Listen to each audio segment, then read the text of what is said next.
ഇവളുടെ മുഖം എന്താ വല്ലാണ്ടിരിക്കണേ? അവള് കരച്ചില് തന്നെയാ.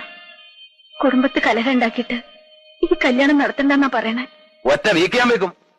കുടുംബത്തെ കാര്യമൊന്നും നീ നോക്കണ്ട. നീ നിന്റെ കുടുംബം ഉണ്ടാവുമ്പോ നോക്കിയാ മതി.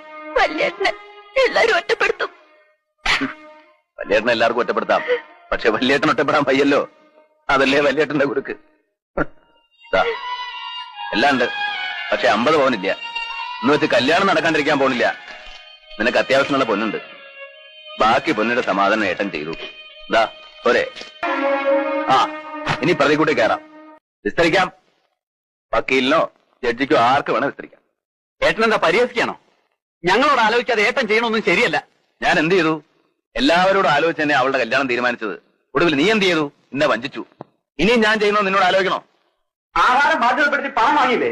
അതെന്നോട് ആലോചിച്ചോ? എല്ലാവരോടും കൂടെ അങ്ങനെയാണ്. നിങ്ങളൊന്നും പറയണ്ട, ഞാൻ പറയാം. എല്ലാവർക്കും ഭാഗം പിരിയണമെന്നുണ്ട്. അത് നടത്തി കൊടുക്കണം. ഇനി ആഹാരം ബാധ്യതപ്പെടുത്തിയിട്ടുണ്ടെങ്കിൽ അത് നീ ഏൽക്കുകയും വേണം. അമ്മ എന്ത് പറഞ്ഞു? ആകം നടക്കട്ടെ. എല്ലാരും തല്ലി പിരിയണേലും നല്ലത് അതന്നെയാ. നടക്കട്ടെ. വല്യമ്മാവ തന്നെ ഒന്ന് നടത്തി കൊടുക്കുക. എനിക്കിത് കാണാൻ വയ്യ. നടക്കട്ടെ.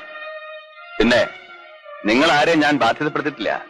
ഈ സ്വത്തിൽ എനിക്കും എന്റെ മക്കൾക്കുള്ള അവകാശം സുധയെ കെട്ടാൻ പോകുന്ന രാധാകൃഷ്ണൻ എഴുതി കൊടുത്തു. അല്ലാതെ നിങ്ങളാരെയും ഞാൻ